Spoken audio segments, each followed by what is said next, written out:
Sahabat Fresh Juice, sesaat lagi kita akan mendengarkan Fresh Juice Minggu 16 April 2023 bersama Bapak Renold Vincent dari Yogyakarta. Selamat mendengarkan.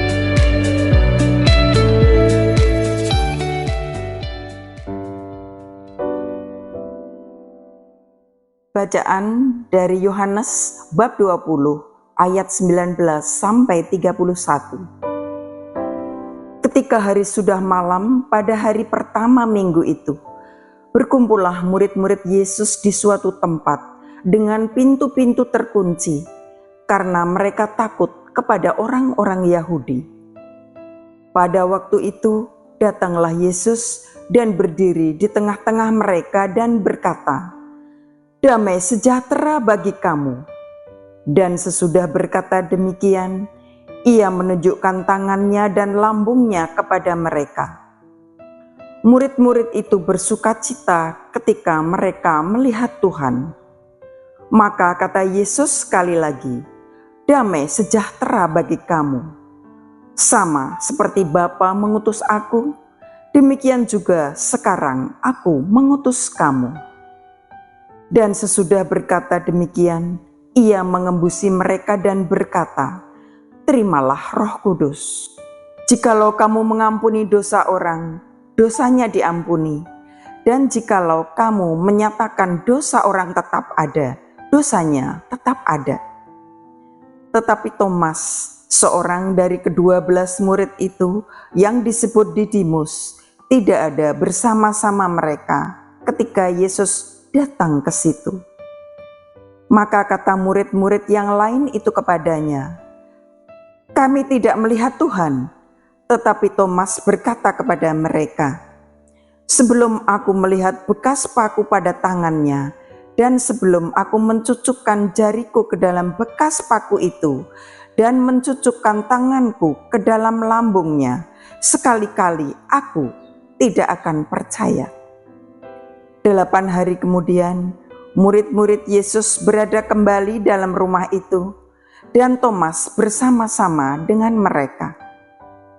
Sementara pintu-pintu terkunci, Yesus datang, dan ia berdiri di tengah-tengah mereka dan berkata, "Damai sejahtera bagi kamu." Kemudian ia berkata kepada Thomas, "Taruhlah jarimu di sini, dan lihatlah tanganku. Ulurkanlah tanganmu dan cucukkan ke dalam lambungku. Dan jangan engkau tidak percaya lagi, melainkan percayalah." Thomas menjawab dia, "Ya Tuhanku dan Allahku." Kata Yesus kepadanya, "Karena engkau telah melihat aku, maka engkau percaya. Berbahagialah mereka yang tidak melihat, namun percaya." Memang masih banyak tanda lain yang dibuat Yesus di depan mata murid-muridnya yang tidak tercatat dalam kitab ini. Tetapi semua yang tercantum di sini telah dicatat supaya kamu percaya bahwa Yesuslah Mesias, Anak Allah, dan supaya kamu oleh imanmu memperoleh hidup dalam namanya. Demikianlah Injil Tuhan. Shalom para sahabat Fresh Juice yang terkasih dalam Kristus, berkah dalam, selamat Paskah. Saudara-saudari, para sahabat semuanya, terutama adik-adik OMK, orang muda Katolik, mungkin pernah atau bahkan sedang saat ini ya, mengalami yang namanya LDR, LDRan, atau pacaran jarak jauh, long distance relationship. Rasanya nggak karuan kan, karena saya pernah mengalami itu. Kita pengen ketemu tapi tidak bisa melihat. Nah, kita juga ingin bertemu tapi tidak bisa menatapnya. Kita kangen tapi tidak bisa menyentuhnya. Melihat, menatap, menyentuh. Itu yang diinginkan Thomas ketika mendengar Yesus sudah bangkit dan menampakkan diri kepada para rasul lainnya. Thomas tidak percaya dan menuntut buktinya mana? dia ingin melihat dulu, dia ingin menatap dulu, dia ingin menyentuh dulu. Saudari-saudara, sebenarnya kalau kita berbicara mengenai Tuhan, itu bukan melihat, bukan menatap, bukan menyentuh. Tuhan itu maha cinta. Berarti kalau kita bicara cinta, kita bicara soal rasa. Rasa itu ada di hati. Tuhan hadir bersemayam dalam hati kita, berwujud suara hati. Mungkin selama ini kita mengira bahwa oh Yesus ada, bahwa oh Tuhan ada. Buktinya apa Tuhan ada? Saya tadinya miskin jadi kaya, saya tadinya sakit jadi sembuh, saya lulus ujian, saya tadinya hanya pegawai rendahan tetapi dipromosikan menjadi kepala cabang dan seterusnya.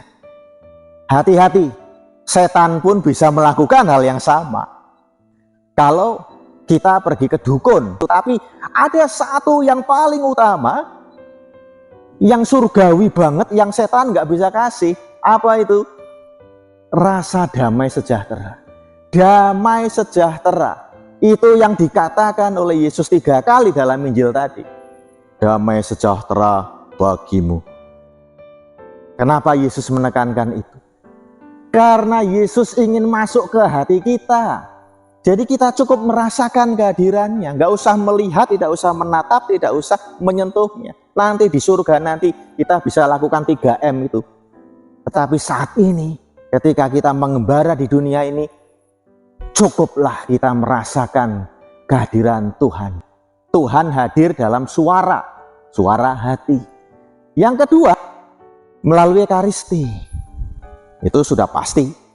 Ekaristi di mana ada tubuh Kristus sendiri yang masuk ke tubuh dan jiwa kita. Saya punya teman, satu teman yang tidak mau disebut namanya. Saya punya teman itu boleh dikatakan kecanduan Tuhan. Bukan kecanduan alkohol atau yang lainnya, tapi kecanduan Tuhan. Sehari saja dia tidak dekat dengan Tuhan. Sehari saja dia tidak menerima komuni suci. Sehari saja dia tidak ekaristi, maka tubuhnya akan sakit. Jiwanya akan galau. Dia sangat merindukan kehadiran Tuhan melalui ekaristi. Dia beda dengan kebanyakan dari kita. Bahkan beda dengan saya sendiri. Barangkali kebanyakan dari kita pergi ke gereja hanya karena rutinitas. Tetapi dia itu karena kebutuhan. Karena dia mempunyai kemampuan merasakan energi-energi di sekitarnya. Jadi kalau dia ketemu orang dan menurut dia orang itu punya energi negatif, dia akan sakit. Sembuhnya bagaimana? Komuni. Sembuhnya bagaimana? Melalui ekaristi. Sembuhnya bagaimana? Menerima tubuh Tuhan Yesus. Di situ dia merasakan kehadiran Tuhan betul-betul gitu. Sering ya di awal ketika dia ingin mendekat kepada Tuhan, ya bahkan di awal ekaristi banyak hal yang mengganggu dia. Jadi dia bilang itu kuasa jahat gitu. Kuasa jahat yang ingin menjauhkan dia dari Tuhan. Tetapi semua berubah 100% ketika dia menerima komuni suci. Yang ketiga, kita bisa temukan Tuhan di Alkitab. Karena teman saya juga bilang bahwa setiap kata ya di dalam Alkitab itu dari perjanjian lama sampai perjanjian baru itu mengandung energi yang positif. Oh Tuhan berbicara pada kita melalui Injil yang kita dengarkan, Injil yang kita baca. Dan yang keempat, Tuhan bisa kita temukan di itu loh, pemulung. Nah itu tuh, anak jalanan tuh. Itu gelandangan, itu tetangga kita yang sedang butuh bantuan kita. Dia lagi situasi duka cita atau ada yang sakit. Itu loh temen kita yang mau curhat sama kita, yang sering kita tolak terus itu ya paling mau curhat, paling mau pinjem duit misalnya. Itu loh teman kantor kita yang sedang overload, pekerjaannya numpuk-numpuk, dan sebenarnya kita bisa membantu dia. Nah, kita bisa menemukan Tuhan di orang-orang seperti itu. Tuhan Yesus sendiri pernah berpesan pada kita bahwa dia ada di orang-orang yang membutuhkan. Dia ada di orang sakit yang butuh kita jenguk.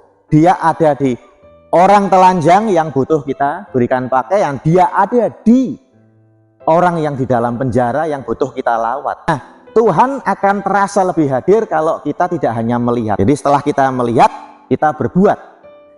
Dan yang kelima, saudari dan saudara, kita bisa temukan Tuhan dalam rasa syukur kita. Seperti situasi di sekitar saya, alam ciptaan. Kita bisa merasakan Tuhan melalui alam ciptaan di sekitar kita, yang membuat kita berdecak kagum dan berkata, puji Tuhan. Kalau tiap hari kita bisa ngomong puji Tuhan, maka kita akan semakin dekat dan merasakan kehadiran Tuhan. Maka mulai detik ini mari kita jalani LDR yang benar, love distant relationship yang benar, karena Tuhan Maha Rahim. Hari ini kita merayakan kerahiman Tuhan, Minggu Kerahiman Ilahi. Artinya Tuhan hadir, terus akan hadir dengan belas kasih-Nya, dengan cintanya. Cintanya yang mengampuni, cintanya yang menyertai, cintanya yang menolong hidup kita sehari-hari. Cukuplah saat ini sebelum kita ke surga nanti, sebelum kita dipanggil menghadap Tuhan nanti, kita cukup merasakan kehadiran Tuhan. Dan tebarkan ya damai sejahtera yang kita rasakan itu kepada orang-orang yang memerlukan. Maka semua orang akan mengalami kehadiran Tuhan yang lebih pasti, tanpa melihat, tanpa menatap, tanpa menyentuh. Maukah kita seperti itu? Ataukah kita mau bertahan terus seperti Thomas misalnya? Kita akan seperti Thomas yang melihat dulu baru percaya. Mari saudari dan saudara, sambut Tuhan. Dia hadir di sini. Dia hadir setiap hari melalui 5 hal tadi dan melalui hal-hal lainnya yang baik-baik yang membawa damai sejahtera untuk kita. Saya Reynold Vincent, Jogja, berkah dalam. Sahabat Fresh Juice, kita baru saja mendengarkan Fresh Juice Minggu 16 April 2023. Terima kasih kepada Bapak Reynold Vincent untuk renungannya pada hari ini. Sampai berjumpa kembali dalam Fresh Juice edisi selanjutnya. Tetap semangat, jaga kesehatan, dan salam Fresh Juice.